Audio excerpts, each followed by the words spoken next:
tous, merci beaucoup pour votre invitation. Je suis ravi de participer à ce podcast. Bien écoutez, comme vous l'avez dit, je suis professeur de droit international à l'université Paris-Saclay à Paris en France. J'y enseigne principalement le droit international public et le droit des migrations et de l'asile.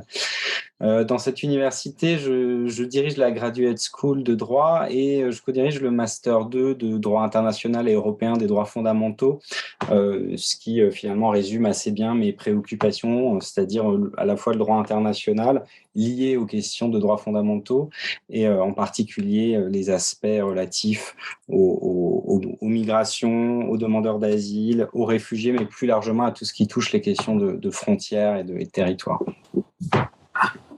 Merci pour ces précisions. Pourriez-vous présenter vos 2 derniers livres à notre audience? Vous avez rédigé en partenariat avec le professeur Alexis Marie un livre intitulé « Droit de l'asile » et c'était la seconde édition. Je crois qu'il est paru en l'année 2019. Est-ce que vous pouvez nous dire un mot sur le droit de l'asile et aussi est-ce que vous pouvez nous dire un mot sur le livre qui a découlé de votre thèse intitulé « État et territoire en droit international ». Tout à fait. Alors, ce sont 2 ouvrages assez différents, mais qui ont évidemment des points de rencontre. Le droit de l'asile, alors la 2e édition vient de paraître en 2021, il y a quelques semaines, et la première édition, en effet, datait de 2019. C'est un ouvrage qu'on a coécrit avec mon collègue Alexis Marie, qui est professeur à l'Université de Bordeaux, qui découle d'un constat, c'est qu'il y a en France une pratique tout à fait considérable de l'asile. Nous avons une juridiction spécialisée qui génère un contentieux qui est un contentieux de masse. C'est la plus grande juridiction administrative spécialisée de France. Et pourtant, il y avait une sous-théorisation de ce domaine puisque les derniers ouvrages en droit de l'asile étaient déjà assez datés. Et donc, on s'est un petit peu emparé de ce champ, étant entendu qu'on est tous les 2 également juges nommés par le Haut-Commissaire des Nations Unies pour les réfugiés à la Cour nationale du droit d'asile. Donc, on a aussi une pratique du contentieux de l'asile qui nous a permis bien de rédiger un ouvrage à la fois universitaire, mais avec des aspects, disons, pratiques et concrets assez prégnants. Et on est ravis que l'ouvrage ait trouvé son public, puisqu'on a très vite dû faire une 2e édition, à la fois pour la mettre à jour, mais aussi pour pallier l'épuisement de la première édition. Donc, ça a été un travail d'assez longue haleine de le mettre en place, mais on est content aujourd'hui d'avoir pu présenter, parce que c'est surtout de ça qu'il s'agit, les règles du droit positif de l'asile en France. L'autre ouvrage est assez différent, évidemment, à la fois dans le propos et sur le fond, puisqu'il s'agit en effet d'une version publiée de ma thèse de doctorat qui portait sur la question du territoire aux États-Unis au XIXe siècle du point de vue du droit international. J'étudie dans cette thèse la façon dont les États-Unis ont utilisé le droit international pour se construire comme État fédéral et plus précisément la façon dont ils ont utilisé la règle du droit international pour articuler les compétences des différentes entités en présence, les États qui allaient devenir les États membres de la Fédération américaine, les nations indiennes, les États européens qui avaient des titres territoriaux sur l'espace nord-américain. Voilà. Comment est-ce que toutes ces entités ont articulé leurs compétences grâce essentiellement, pas seulement, mais notamment à l'interprétation du droit international. Merci pour toutes ces précisions, M. Fleury-Graff. Passons à la 2e question. À propos de votre livre sur le droit de l'asile, pouvez-vous nous en dire un peu plus? Finalement, qu'est-ce que le droit de l'asile? Et à quel défi ce droit de l'asile est-il confronté? Alors là, on met les pieds dans une vaste question. Le droit de l'asile, c'est l'ensemble des règles qui vont permettre à une personne de demeurer sur le territoire d'un État dont elle n'est pas la ressortissante parce qu'elle a dans son pays d'origine des craintes de persécution, pour dire les choses assez simplement. C'est donc l'ensemble des règles relatives au droit d'asile, ce droit de demeurer sur un territoire dont on n'est pas le ressortissant. Alors, c'est un droit qui, sur le continent européen, est concerné à la fois par des règles nationales, des règles européennes et des règles internationales, celles-ci s'articulant plus ou moins heureusement. Évidemment, peut-être la plus connue à l'échelle internationale, c'est la Convention de Genève de 1951.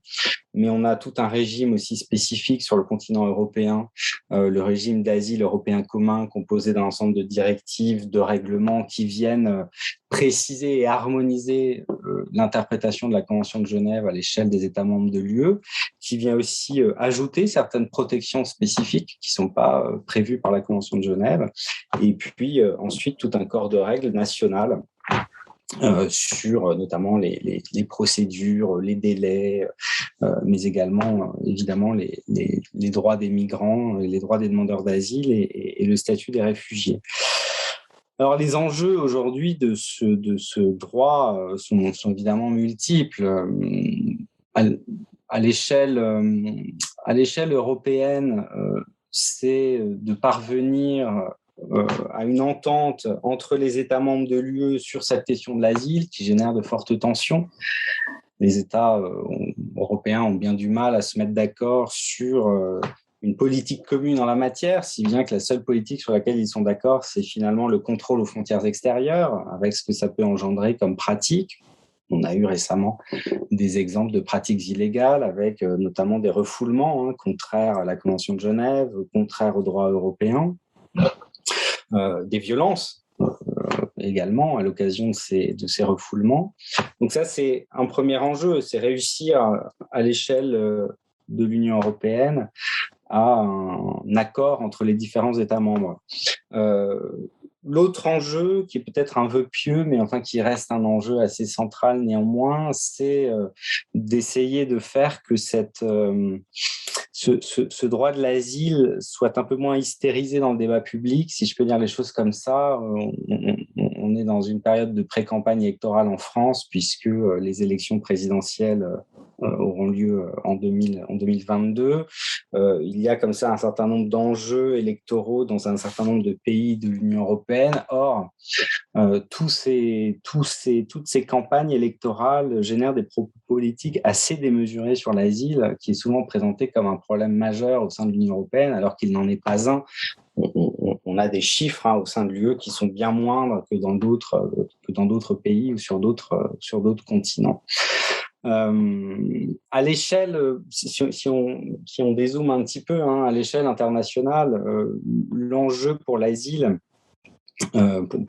pour toutes ces questions, eh bien, c'est une question de coopération internationale et de gouvernance mondiale, c'est-à-dire est-ce que les institutions internationales, en particulier l'ONU et donc surtout l'Organisation internationale pour les migrations et le HCR, si on parle singulièrement de la question des réfugiés, est-ce que ces acteurs-là vont parvenir à gérer des migrations contraintes qui vont grandissant. C'est un phénomène grandissant. Dans son dernier rapport, le HCR disait que la décennie écoulée, c'est la décennie qui a connu le plus de déplacements forcés depuis la Seconde Guerre mondiale. Donc l'enjeu, il est là. Est-ce que les États vont réussir à coopérer en la matière? Coopérer, ça veut dire surtout développer des voies de migration qui soient sûres pour les personnes, d'une part, en développant notamment la réinstallation.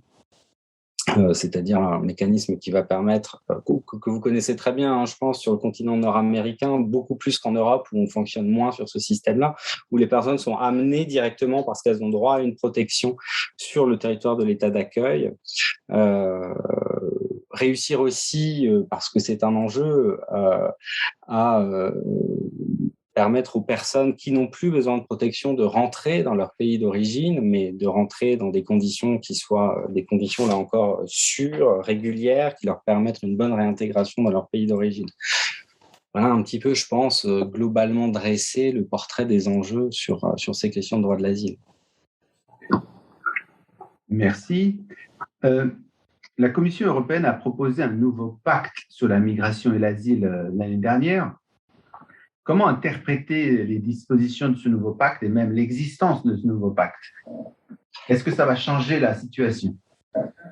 Bon, ça va vraisemblablement pas changer la situation à court ou à moyen terme. D'une part parce qu'il va se passer du temps avant que le pacte soit adopté, d'autre part parce que le pacte n'envisage pas non plus de changements fondamentaux. Le système européen actuel souffre d'une difficulté centrale qui est l'absence de solidarité entre les États membres sur la question des migrations. C'est-à-dire que en l'état, les décideurs politiques ne sont pas prêts à se partager les personnes qui migrent vers le continent européen pour des raisons de crainte de persécution de manière équitable. Le système qui existe, qu'on appelle le système de Dublin, c'est un système totalement inéquitable en vertu duquel est responsable de la demande d'asile ce qu'on appelle l'état de première entrée. C'est-à-dire vous entrez par l'Italie, c'est l'Italie qui va être en charge d'examiner votre demande d'asile et de vous protéger si la demande d'asile est bien fondée ou de vous éloigner si la demande d'asile n'est pas est infondée. Or, bien évidemment, étant donné les crises, le lieu des crises, les personnes migrent surtout depuis le continent africain ou quand on a eu la crise en Syrie, depuis la Syrie. Et donc, ce sont certains États et certains États seulement qui se retrouvent chargés d'examiner ces demandes d'asile. Et ce système ne sera pas remis en cause, même si le pacte est adopté. Ce pacte vient surtout mettre en place des nouveaux instruments ou des nouvelles règles pour renforcer le contrôle aux frontières extérieures, le rôle de Frontex, qui est l'agence européenne pour le contrôle des frontières. C'est surtout sur cet aspect-là que le pacte est tourné.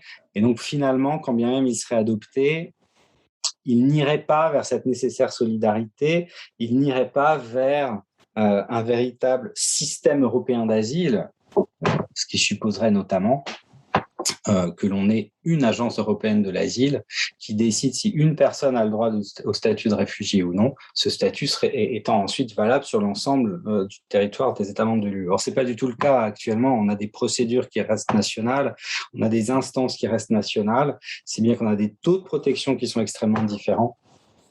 Et le pacte ne devrait pas changer grand-chose à cela. Merci, professeur.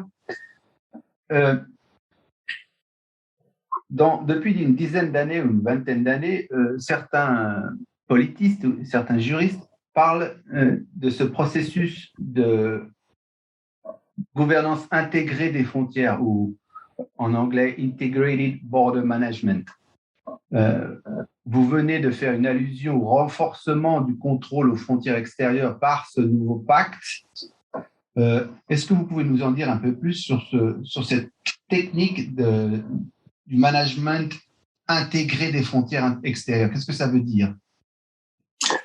Bon, l'idée, en effet, qu'on voit à l'œuvre au sein de l'Union européenne, c'est que les États considèrent que la migration illégale prend trop d'importance, que par conséquent, il est nécessaire de renforcer ce contrôle aux frontières extérieures, au besoin en érigeant des murs. On vient d'avoir une lettre d'une petite dizaine de chefs d'État ou de gouvernement d'États membres de l'UE adressés à la Commission européenne pour lui demander de les aider à construire un mur, des fils de fer barbelés, enfin bref, une barrière physique aux portes extérieures de l'Union européenne. Donc, on en arrive là.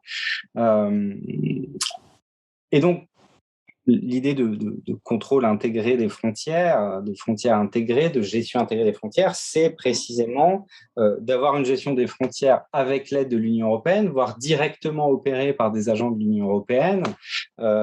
Alors, tel que c'est présenté, avec évidemment les droits, avec un respect des droits des personnes migrantes, notamment le droit de ne pas être refoulé, le droit de n'être enfermé que lorsque cela est nécessaire pour des durées très courtes, sous le contrôle d'un juge et ainsi de suite, mais de telle manière à éviter que les personnes, si elles n'ont pas droit à une protection, si elles n'ont pas de visa, si elles n'ont pas de titre de séjour, que ces personnes puissent être éloignées vers leur pays d'origine. C'est clairement ce vers quoi on s'achemine. Frontex, encore une fois, joue un rôle très important aujourd'hui dans le contrôle des frontières extérieures, un rôle qui n'est pas toujours extrêmement clair. Alors peut-être que mettre en place ce type de processus permettrait aussi de clarifier un petit peu le rôle de cette agence. Ce qui reste évidemment un petit peu regrettable, c'est qu'on insiste beaucoup, comme je le disais, sur ce contrôle des frontières, et finalement assez peu sur la question de l'accueil, de la solidarité. C'est-à-dire que l'idée est vraiment d'éviter que le maximum de personnes n'entrent sur le territoire, parce que finalement, c'est un aveu d'échec. Ça veut dire qu'on sait très bien qu'une fois que les personnes sont sur le territoire, on n'arrivera pas à gérer cette question de manière satisfaisante. Merci pour toutes ces précisions. Passons à la deuxième partie de notre interview. Nous avons fait le lien avec les frontières. Est-ce que vous pouvez nous dire un mot sur la notion de frontière et de territoire étatique? Comment le droit appréhende-t-il cette notion de frontière, cette notion de territoire de l'État? Et finalement, est-ce que les régimes juridiques de la frontière et du territoire ont-ils évolué dans le temps? Oui, c'est une question que je me suis beaucoup posée, évidemment, dans ma thèse, et que je continue à me poser aujourd'hui assez régulièrement. J'ai aussi eu l'occasion de m'intéresser à la question de l'extraterritorialité, ce qui est encore une autre question, mais enfin qui fait signe aussi vers ces questions de frontières.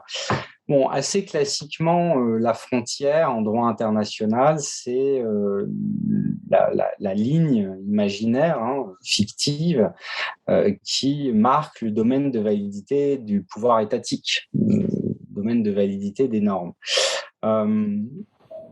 Cela, à vrai dire, ça a assez peu changé. La frontière a toujours eu cette dimension-là de limite de validité des règles étatiques. Alors là, je l'exprime d'une façon qui est très kelsenienne. Alors, si tous les auditeurs ne sont pas des juristes, Hans Kelsen, qui était un grand juriste du XXe siècle, qui a théorisé toutes ces questions-là. Mais il n'empêche qu'à travers l'histoire, si le territoire a aussi été pensé comme un droit de propriété de l'État, il n'empêche que ça a toujours été ce lieu d'expression et de limite du pouvoir étatique. Maintenant, ce qui a évolué, c'est pas tant cette définition que la question notamment de l'exclusivité et la question de la nature du pouvoir de l'État qui est en jeu quand on parle de frontières et de territoire. Sur l'exclusivité, je crois que c'est assez frappant. En tout cas, c'est ce qui m'était apparu surtout dans ma thèse. On s'aperçoit quand on étudie la question du territoire aux États-Unis au XIXe siècle que pendant un temps finalement assez long, je dirais jusqu'à la moitié du XIXe siècle, le fait qu'on ait sur un même espace des revendications concurrentes à la souveraineté, à ce qu'on appelle alors la souveraineté, ne pose pas tellement de problèmes que ça. Il n'y a pas tellement de difficultés jusque dans les années 1850 à penser un espace avec plusieurs souverainetés, parce que finalement ces souverainetés appartiennent à des groupes différents, sont de nature différente, si bien qu'on ne voit pas nécessairement une contradiction par rapport à cela. Vous pouvez lire dans un grand nombre de textes doctrinaux, d'instruments juridiques du début du XIXe siècle aux États-Unis, cette idée que ce qu'on appelle alors les nations indiennes sont souveraines, que l'État fédéral est souverain, que les États membres sont souverains. Et finalement, ça ne pose pas de problème à grand monde parce que ce n'est pas des pouvoirs identiques et parce que surtout, ces souverainetés ne sont pas opposées aux mêmes acteurs. L'État fédéral va se revendiquer souverain à l'égard des nations européennes, les nations indiennes vont se revendiquer souveraines à l'égard de l'État fédéral et des États membres, les États membres vont se revendiquer souverains à l'égard de l'État fédéral, etc. Bref, alors après, on peut discuter de l'emploi du terme de souveraineté par rapport à ce type de pouvoir, mais il n'empêche que c'est pensé en ces termes-là et ça ne pose pas vraiment de difficulté. Par contre, à un moment donné, il y a une bascule assez clairement et là, on commence à dire que le territoire de l'État, c'est nécessairement un lieu de souveraineté absolue et qu'aucune entité ne peut prétendre à quelque souveraineté, voire même autonomie que ce soit au sein de cet espace. Et là, il y a un point de bascule. Alors, on pourra revenir sur la raison de ce point de bascule, qu'est-ce qui fait que ça change, mais il n'empêche que c'est assez clair. Donc, il y a cette idée d'exclusivité qui soudain surgit. Enfin, soudain, c'est pas si soudain que ça, mais enfin, il y a quand même un basculement. Et puis, l'autre aspect, c'est que la nature du pouvoir de l'État change. Et alors ça, c'est peut-être un peu plus contemporain. Aujourd'hui, finalement, le pouvoir a longtemps été pensé comme le lieu de pouvoir exclusif, du pouvoir exécutif de l'État, de la force finalement. S'il y a une chose que seul l'État peut faire sur son territoire, c'est avoir la force, le monopole de la force légitime, la force physique. Et ça dans un monde numérique, dans nos mondes numériques aujourd'hui, ça n'a plus beaucoup d'intérêt en vérité. Enfin, ça se perd complètement, cette notion de qu'est-ce que c'est que le pouvoir exécutif quand finalement, en un clic de souris, vous pouvez récupérer tout un tas de données, alors qu'avant, il fallait aller récupérer la personne sur le territoire étranger. Bon, voilà, ça, c'est toutes les affaires Microsoft, etc., qu'on a pu voir devant la Cour suprême, après qu'il y a généré l'adoption du Cloud Act. Ça montre bien que la frontière perd de sa substance. Pourquoi ? Parce que le pouvoir exécutif de l'État perd de sa substance. Oui, et vous confirmez aussi l'idée qu'à travers l'Union européenne et l'ordre juridique de l'Union européenne, du fait de l'interconnexion, de l'interdépendance entre l'ordre juridique de l'Union européenne et les ordres juridiques des États membres, ce pouvoir exclusif, évidemment, est très, très réduit, ou du moins relativisé. Alors, c'est une autre question. Est-ce qu'on peut toujours parler de souveraineté de l'État en droit international à propos de la France, qui est devenue un État membre de l'Union européenne? Il y a beaucoup de questions et beaucoup de réflexions à avoir sur ces... Ouais. Oui, ce qui est intéressant, c'est que d'un certain point de vue, on revient à une société qui ressemble beaucoup à celle du début du 19e siècle, c'est-à-dire il va plutôt falloir penser en termes d'espace que de territoire. Le territoire, si on définit le territoire comme ce lieu de pouvoir exclusif, bon, c'est toujours valable dans la mesure où l'État peut toujours prétendre recouvrer cette souveraineté-là. Ça demeure. Si la France, comme le Royaume-Uni, décide de sortir de l'Union européenne, il va recouvrer un territoire qui pourrait être pensé en termes de territoire. Et c'est assez frappant de voir qu'aujourd'hui, depuis le Brexit, quelles sont les grandes problématiques qui se posent ? Eh bien, des problématiques de frontières, des problématiques de migration, très forte tension actuellement entre la France et le Royaume-Uni sur les questions migratoires avec les traversées qui se font par la Manche. Donc, c'est pas un hasard. Tout à coup, on avait un Royaume-Uni qui était dans un espace qui en sort et la problématique redevient une problématique de territoire. Et on voit bien que les questions qui se posent, c'est des questions de frontières, de douane, de taxes, de migration, etc. Par contre, quand on reste dans le cadre européen, notamment, pas seulement, on retrouve cette logique d'espace. Et donc, si vous voulez savoir qui est compétent à tel endroit, il ne faut pas tant regarder à quel endroit on se trouve, mais c'est une donnée parmi d'autres. C'est-à-dire, quels sont les autres espaces juridiques qui existent, qui est compétent, est-ce que c'est l'UE, est-ce que c'est la France, est-ce que c'est une autre institution. Merci, M. Fleurgraf. À propos du territoire américain et en général de tous les continents nord-américains et sud-américains à propos de la colonisation, comment vous interprétez les revendications des peuples autochtones sur ces espaces, notamment l'espace nord-américain, en termes de territoires ancestraux?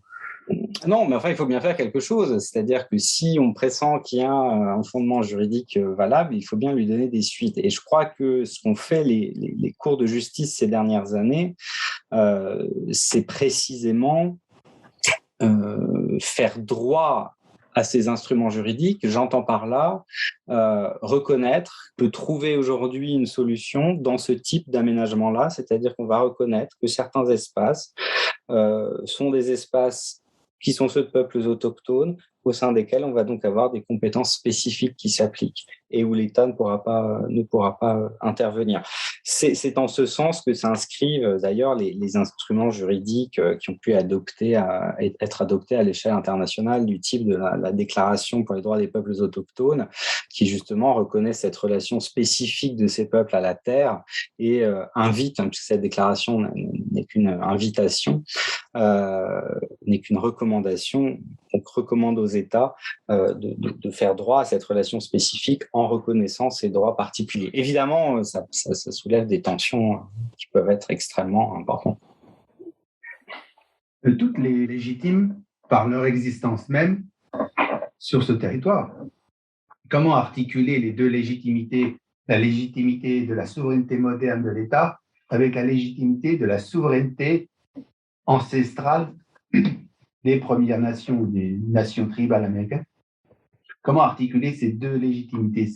Est-ce que c'est le même concept ou est-ce que c'est deux concepts différents mais qui doivent tout de même être articulés?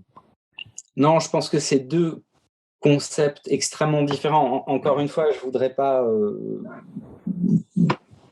parler de choses dont je suis bien moins spécialiste qu'évidemment beaucoup de collègues, en particulier nord-américains. Mais moi, l'impression que j'ai eue, en particulier en écrivant ce livre sur le territoire aux États-Unis, c'est qu'on mettait sous le terme de souveraineté deux concepts très différents selon qu'il était utilisé par, on va dire, les nations occidentales et les nations tribales. Je suis d'ailleurs pas sûr que les nations tribales, que les peuples autochtones pensaient en termes de souveraineté. C'est plutôt un terme que nous, on a plaqué on a essayé de plaquer sur leur organisation, qui est une organisation qui échappe beaucoup à la façon dont on percevait les choses. Je parle au 19e siècle, quand on a cette rencontre entre les deux types de sociétés, on a quand même du côté occidental des sociétés très organisées, très hiérarchisées, très structurées, très institutionnalisées, alors qu'on a de l'autre côté des sociétés extrêmement différentes, avec un pouvoir politique qui s'organise très très différemment, qui peut être évidemment très puissant, mais qui s'organise très différemment. Et puis encore une fois, un rapport à l'espace qui n'a pas grand-chose à voir. Cette idée très forte d'appropriation, de propriété privée qu'on a dans le monde occidental chez beaucoup de peuples autochtones. Donc finalement, on a, peut-être dire les choses comme ça, un concept de souveraineté qui est un concept très occidental, et puis une autre façon de percevoir le monde. Je crois qu'en vérité, l'enjeu, il est là. C'est une autre façon de percevoir le monde qui tout à coup entre au contact. Mon sentiment, c'est quand même que les deux visions du monde sont assez irréconciliables, même si on est en train de s'apercevoir aujourd'hui face aux questions notamment climatiques, environnementales plus largement, que on pourrait peut-être bien s'inspirer de la façon dont le monde est perçu du côté des peuples autochtones, en tout cas de la relation à la terre. Il n'empêche qu'aujourd'hui, si on veut réussir à articuler, puisqu'il faut bien en passer par là, il faut réussir à inventer des systèmes dans lesquels la souveraineté, à mon avis, doit être mise de côté, et où ce sont par des concertations, des conceptions de l'espace différentes qui sont mises en place. Et je vois mal comment on ne peut pas penser des espaces spécifiques pour ces peuples autochtones, où à la fois leur forme de gouvernement et leur forme de relation à l'environnement est droit de cité. Merci, professeur. C'est vrai qu'il y a une nouvelle aussi décision de la Cour suprême canadienne qui a reconnu l'existence juridique d'un territoire ancestral qui permet aux membres des nations tribales américaines d'aller chasser sur le territoire canadien. Donc il y a une vraie dynamique de transcendance de ces limites territoriales modernes. Et c'est un phénomène très intéressant à étudier à explorer davantage. Vous avez parlé de la puissance et de l'émergence juridique de ces tribus américaines. Et vous aviez aussi fait un commentaire dans un de vos articles sur l'Empire Comanche. Alors, il existe aussi, avant le contact avec les Européens, il existait aussi des fédérations entre tribus autochtones basées sur des règles juridiques. Et s'il y avait des fédérations, il y avait aussi des souverainetés nationales du type autochtone, et il y a aussi des empires, il y a une énorme richesse au point de vue juridique, au point de vue de l'histoire des idées politiques. Et comment vous interprétez le fait que ça reste discret, qu'on n'en ait pas encore pris entièrement connaissance et reconnu toute la valeur?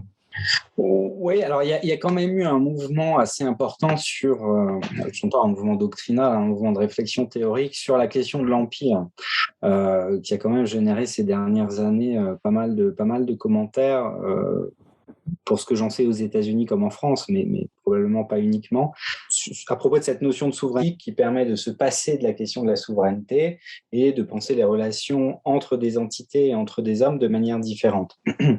Et c'est pour cela que moi, je persiste à dire que venir penser, on peut prendre l'exemple de l'Empire Comanche, mais on peut en prendre d'autres, la structuration de ces peuples en termes de souveraineté, d'ailleurs, que ce soit ces peuples dont on est en train de parler, ou aussi bien les peuples européens à l'heure actuelle, comme d'ailleurs le peuple américain, si on réfléchit un petit peu à ce que c'est que la fédération américaine, venir introduire la notion de souveraineté, c'est finalement se compliquer la vie en voulant se la faciliter. C'est-à-dire que l'avantage de la souveraineté, c'est qu'on a l'impression qu'il y a une notion qui va permettre un petit peu de tout expliquer. Il y a un souverain, et puis ensuite, c'est lui qui décide à d'autres entités, par exemple.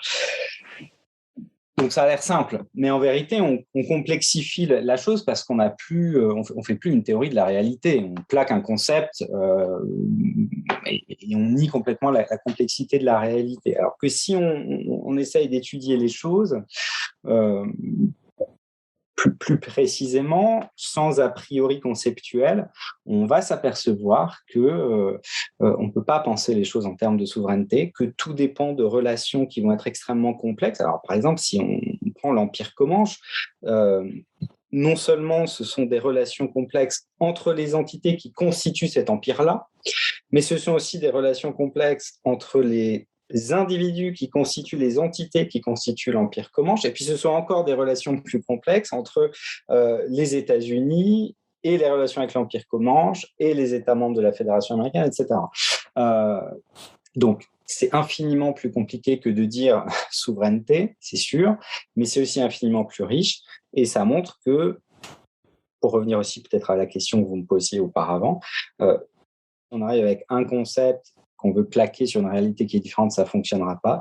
Si par exemple on étudie la complexité de cette réalité avec une organisation du pouvoir politique qui dépend à la fois de structures ancestrales, de relations institut-personnées, d'instruments juridiques plus anciens et ainsi de suite, c'est en comprenant cela qu'on arrivera à concevoir des relations pacifiques entre ces différents groupes. Je pense qu'il faut penser les choses peut-être en termes de compétences, c'est-à-dire que il y a la notion de compétence, elle a plusieurs avantages. D'une part, une compétence, elle peut se déterminer matériellement, elle peut se déterminer personnellement, temporellement, spatialement. Ça fait 4 déterminateurs possibles de cette compétence. Et quand vous prenez un gouvernement, une entité étatique de type occidental, l'État du Canada, les États-Unis, la France, etc.,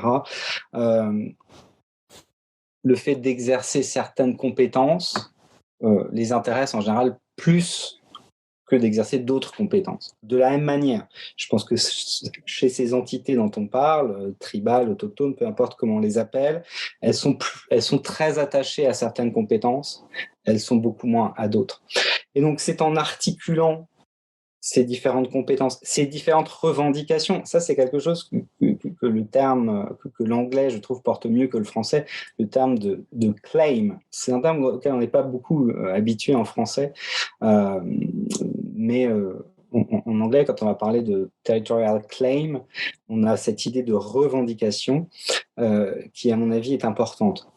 Parce que certaines revendications, encore une fois, pour ces entités, sont plus importantes que d'autres. Et donc, en spécifiant ces compétences temporellement, personnellement, spatialement, matériellement, là, on peut arriver à une bonne articulation. C'est plus compliqué que de dire co-souveraineté, mais à mon avis, ça fonctionne mieux.